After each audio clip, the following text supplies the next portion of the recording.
इसकी हाइट लगभग 12 से 14 फीट है। ये मार्केट में जो ये लोग बेचते हैं ये 1 रुपये प्रति किलो बिकती है। मतलब ये 1 एकड़ और 4 साल भर में 3 फसल देती है ये, और लगातार 7 साल तक देती है, लगातार 7 साल तक देती है। और 1 एकड़ से 4 महीने में 40,000 रुपये कमाते हैं। लगभग साल भर में से प्रति एकड़ 1,20,000 रुपये कमाया जाता है, जो सब खर्चे काट के निकलता है। और एक बार लगाने के बाद ये गजब का वो देती है। और उसके अलावा अभी इसमें एक नया प्लान चल रहा है जो गवर्नमेंट द्वारा प्रोत्साहित किया जा रहा है कि इससे सीएनजी गैस बनेगी। और जब इससे सीएनजी गैस बनेगी तो आप सोचिए कि इसका प्रॉफिट बढ़ के लाखों रुपए में, करोड़ों तक पहुंच सकता है। तो ये आप ड्रोन से देखिए, ये 15 एकड़ का इतना बड़ा जंगल आपने अपने उसमें कभी नहीं देखे होंगे। पूरे 15 एकड़ में पूरा इस ग्रास का जंगल बना है। बहुत नॉन मेंटेनेंस है, प्राकृतिक तरीके से उगता है और बहुत ज़्यादा सक्सेसफुल है ये। और पानी भी इसमें बहुत कम मात्रा में लगता है, क्योंकि ये इतनी जगह घेर लेता है कि इसकी पानी उड़ता भी नहीं है। तो एक बहुत बड़ा प्रॉफिट का काम है ये। और किसानों को उन्नत बनाने के लिए, जिसके पास डेयरी जानवर है उसके लिए भी ये बहुत फ़ायदेमंद है, क्योंकि विटामिन और उससे भरा रहता है। और उसके अलावा ग्रीन एनर्जी के लिए एक रिवोल्यूशन होने वाला है, जिसकी आगे की जानकारी मैं आपको पूरी दूंगा। धन्यवाद। वंदे मातरम, वंदे गौ मातरम, वंदे वृक्षम। आज हम प्रकृति की गोद में 150 एकड़ का एक शानदार फार्म में आए और हमें यहाँ एक बहुत जंगल देखने मिला घास का। शुरू में हम आए तो हमको लगा कि गन्ना लगा, जब हमने पास से देखे तो 15-15 फीट 12 फीट ऊंची घास दिखी और बहुत बड़े स्तर में घास का जंगल देखा। तो एक अनोखा घास का जंगल देखा तो हम भी बोले कि ये क्या जंगल है। तो प्राकृतिक वैज्ञानिक हमारे महेंद्र ठाकुर जी से हम पूछना चाहेंगे कि सर, ये आपके फार्म में हमने इतने बड़े स्तर में बड़ा बड़ा जंगल जैसे घास बड़ी बड़ी जो बिल्कुल कितने एकड़ों में फैली हुई है सर, ये क्या है और आपने इतने बड़े स्तर में क्यों लगाए सर इसको? जी, अभी जो समय है वो समय है कि हमारे खेती में जो भी बायोमास जनरेट होता है, मतलब जो उत्पादन निकलता है, तो उसको एक अलग तरीके से इस्तेमाल किया जाता है। और पूरे विश्व में इसके ऊपर काम हुआ है कि हमारे एनर्जी का सोर्स जो है, जो हम या तो अल्टरनेट एनर्जी कहे या ग्रीन एनर्जी कहे, तो उसमें सबसे बड़ा अच्छा सोर्स जो है जिसको हम सेफ और पर्यावरण पूरक कहेंगे, तो वो है बायोमास से मिलने वाला ईंधन। अच्छा, बायोमास से ईंधन सर? ईंधन जी। तो क्या कभी हमने सोचा था कि किसान वो चीज बनाएगा जिस ईंधन से हर गाड़ी चलेगी, एरोप्लेन चलेगा, हवाई जहाज चलेंगे, इंडस्ट्री में काम आएगा और जिससे इलेक्ट्रिसिटी बनेगी। तो ये जो रिसर्च हुआ है, परिवर्तन हमने देखा है, तो इसका कई सालों से हम इसके ऊपर अध्ययन कर रहे थे। और पिछले 2 साल से हमने देखा कि इसके ऊपर काफी सारे प्रोजेक्ट्स लग रहे हैं भारत में भी। और इसके ऊपर जो अध्ययन हुआ, रिसर्च हुआ, तो देखा गया कि ये सबसे अच्छा सोर्स है बायोमास का, कि इस घास के माध्यम से जो सबसे जल्दी उगता है, ज़्यादा उत्पादन देता है, और इस बायोमास को एज अ कच्चा माल हम हमारे इंडस्ट्री के लिए इस्तेमाल करते हैं। तो ये घास का नाम क्या है सर? ये घास को नेपियर ग्रास कहते हैं। अच्छा, नेपियर ग्रास। जी हाँ, ये नेपियर ग्रास वैसे तो पुराना है, हमारे यहाँ इसकी कई प्रजातियां देखी जाती है। और इन प्रजातियों में अभी जो हाइब्रिड सुपर नेपियर ग्रास आया है, तो इसकी मात्रा जो है, इसका जो वजन है, वो प्रोडक्टिविटी पर एकरेज बहुत ज्यादा है। तो जिसके माध्यम से इसको हम अगर लगाते हैं तो हमें बायोमास ज्यादा से ज्यादा मात्रा में मिलेगा। तो इसका सर एक मालू जी की पाठशाला है हमारी, तो एक पाठशाला के उसमें आप समझाइए कि कैसे हमारे किसान इसको उगा के कैसे बायोमास बना सकते हैं और क्या अधिक जानकारी दीजिए। जरूर जरूर। ठीक।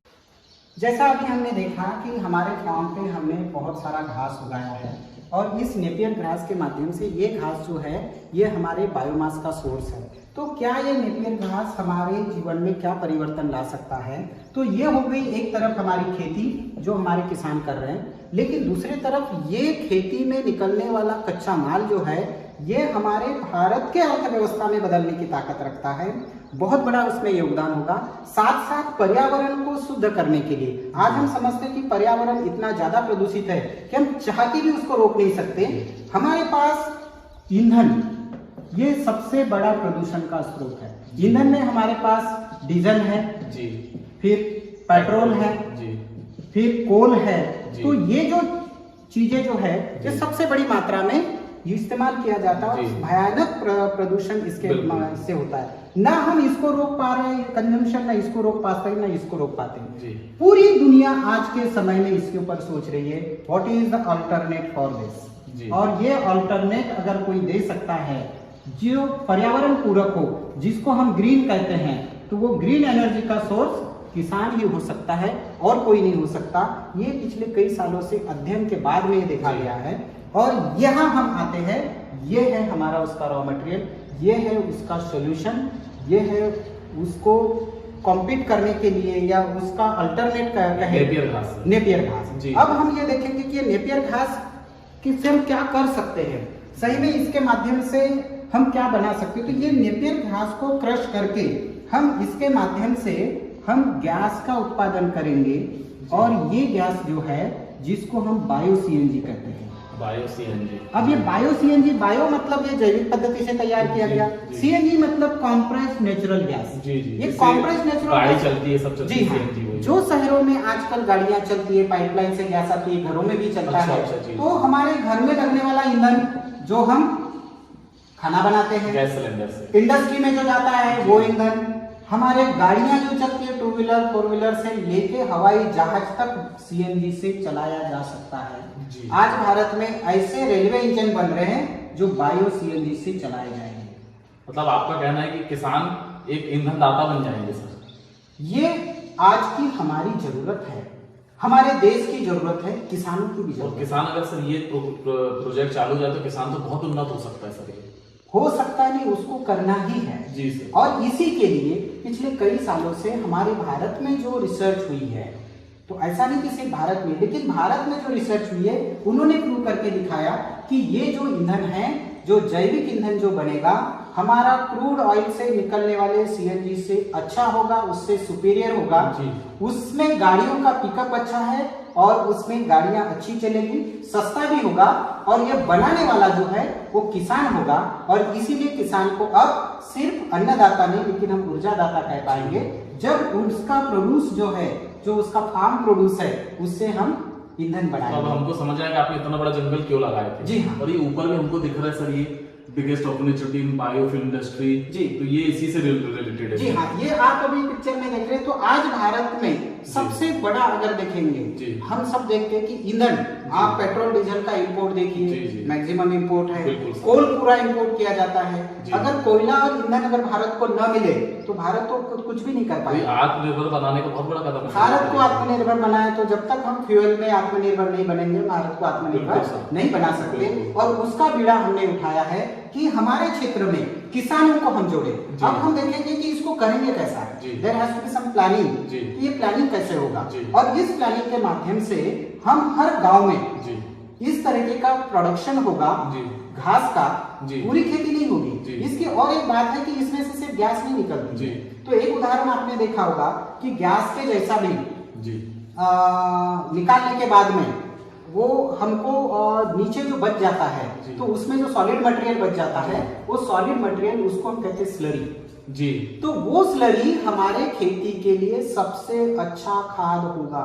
सोचिए 35% से ज्यादा कार्बन उस स्लरी में होता है, जो सड़ने के बाद जिस घास की स्लरी हम डालेंगे जी। उसको हम क्रश करेंगे और अगर उसको तो हमारा ऑर्गेनिक कार्बन बढ़ जाएगा इससे, जो हमारी जमीन के आत्मा और जो उत्पादन की बहुत जरूरी तो है। हमने किसानों से सिर्फ घास लिया।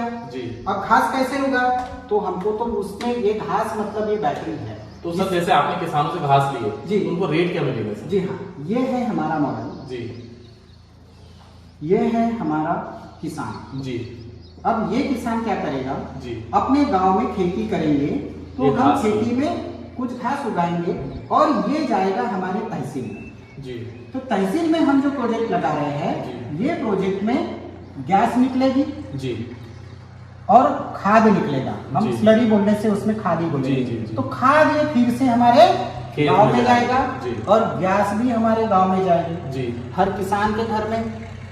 ऐसा कोई भारत में गांव नहीं है कि जिसको पेट्रोल, डीजल, ईंधन और इलेक्ट्रिसिटी की जरूरत ना हो। हर चीज है। और इस गैस के माध्यम से, अब ये गैस मतलब क्या, तो ये गैस जो आती है तो इसमें निश्चित ही जो बैक्टीरिया होते हैं वो फर्मेंटेशन करते हैं। जी, जी। और ये फर्मेंटेशन के माध्यम से जो गैस बनती है, तो वो गैस में 60% अराउंड 60% इसमें मीथेन होता है। जी सर। तो ये 60% मीथेन है, जी। CH4, जी। और करीब 35% कार्बन डाइऑक्साइड है, CO2। जी सर। ये CO2 को हम वैसे ही नहीं छोड़ेंगे। जी। ये हमारे इंडस्ट्री में कार्बोनेटेड बेवरेज में लिक्विड CO2 के माध्यम से जाएगा। जी। CH4 हमारा गाड़ियों में जाएगा। ये मीथेन को हम जब कॉम्प्रेस करते हैं तो ये सीएनजी कहलाता है। तो मतलब कुल मिला के आम के भी आम गुठलियों की भी दाम तो ये इससे हम अपन सीएनजी बनाएंगे जी। और ये सीएनजी को हम कॉम्प्रेस करके -46 डिग्री टेम्परेचर पे जाएंगे जी। तब ये एलएनजी कहलाएगा जी। तो आप सीएनजी एलएनजी जो मीथेन द्वारा बनेगा, मीथेन कहाँ से बनेगा? घास से बनेगा। और घास कौन उगाएगा? किसान उगाएगा। तो मोटा सवाल ये कि किसान को घास के पैसे कितने मिलेंगे सर? जी हाँ, इसमें ऐसा है कि ये जो घास है, ये नेपियर घास का जो उत्पादन होता है जी। वो कम से कम 150 to 200 मैट्रिक टन जी पर ईयर पर एकड़। 1 एकड़ से होगा। 1 एकड़ में 150 से 200 मैट्रिक टन, जी। मतलब 1.5 लाख से जी 2 लाख। जी क्यों? क्योंकि इसका शुरुआती रेट जो है जी। 1 रुपीज पर केजी है। जी सर। ये आगे चल के जो होना है होगा, जी। लेकिन हम कम से कम की बात जी, करते हैं। जी। और ये भी क्वांटिटी हम कम से कम की बात करते हैं जी, जी। जो हमने हमारे खेत में लगाया है। जी। इस घास की ये विशेषता है कि ये कैसे भी जमीन में उगता है। जी। बंजर जमीन में भी उगता है, कम पानी में भी उगता है। हाँ, पानी अच्छा रहेगा, जमीन अच्छी रहेगी तो उत्पादन ये जो 200 मैट्रिक टन है वो 500 मैट्रिक टन भी हो सकता है। जिस दिन ये 500 मैट्रिक टन होगा 5 लाख की इनकम हो सकती है। तो किसान को कुछ इसमें उसको खाद की जरूरत है। जी। क्यों वो खरीदने जाए? जी। अपने यहाँ घास उगाए, जी। गैस हमारे पास आएगा, गैस हम इस्तेमाल करेंगे और वो जो खाद रहेगा वो कम से कम दाम में जी। किसान को फिर से वापस जाएगा। जी, जी। तो हमारी प्रकृति की साइकिल बनी रहेगी। जी। क्योंकि यहाँ हमने इस्तेमाल सिर्फ ये 60% और 35% जो गैस है ना, इसी को इस्तेमाल तो किया है। एक साल में सर किसान लगभग इससे 2 लाख से 5 लाख के बीच कमा सकता है। बिल्कुल प्रति कमा सकते एकड़। हैं, प्रति एकड़। ये बहुत बढ़िया। इसमें किसी भी रसायन डालने की जरूरत नहीं जी। है। किसी भी तरीके से हमको इसमें केमिकल, इंसेक्टिसाइड, पेस्टिसाइड की जरूरत नहीं है। जी। बारिश ज्यादा होगी, कम हो गई, कोई टेंशन नहीं। इसमें ये कोई खराब होने वाली चीज नहीं जी। है। ज्यादा भी होगी और तो एक बार लगाए तो कितने साल तक उगती है एक सर? बार लगाने के बाद में कम से कम 8 साल तक लगातार उगेगी। लगातार उगेगी और साल में कम से कम 4 कटिंग इसकी होगी। तो 4 कटिंग में आपको सिर्फ कटिंग का खर्च करना है, पानी देना है, खाद लगता है, खाद देना जी। है। तो ये काम अगर करेंगे तो हम ईंधन की निर्मित करेंगे और बाकी जो बचा हुआ खेत है उसके लिए लगने वाला जो फर्टिलाइजर है, खाद जी। है, वो जैविक खाद हम अपने ही यहाँ से तैयार करके अपनी खाद इसमें डालेंगे। जी। तो हमें फर्टिलाइजर इंपोर्ट करने की जरूरत नहीं होगी। जी। इस प्रोजेक्ट में FFF का फार्मूला है। जी। हमेशा ये FFF की बात हमारे आदरणीय गडकरी जी करते हैं। जी। तो ये है फ्यूल, जी। फर्टिलाइजर जी। और फूड। जी।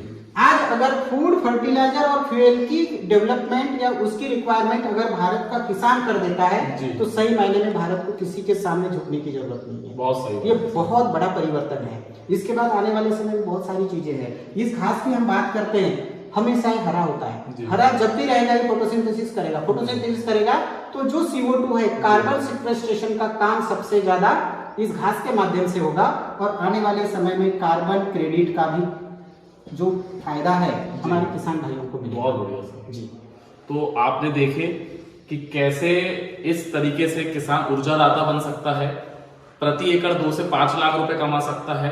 कमाने के साथ यही ऑर्गेनिक कार्बन जो हमारी जमीन के आंकड़ा जो उपजाऊ क्षमता बढ़ाती है वो भी उसको इसी के द्वारा मिल सकती है। और एक पार्ट में ये खेती करके और एक पार्ट में अपनी दूसरी खेती करके किसान ऊर्जादाता के साथ एक उन्नत और शक्तिशाली किसान बन सकता है और एक आत्मनिर्भर भारत की जो हमने संरचना सोचे वो पूरी तरीके से पूर्ण हो सकती है। तो सर इतनी अच्छी इन्फॉर्मेशन देने के लिए बहुत बहुत धन्यवाद सर। जय हिंद।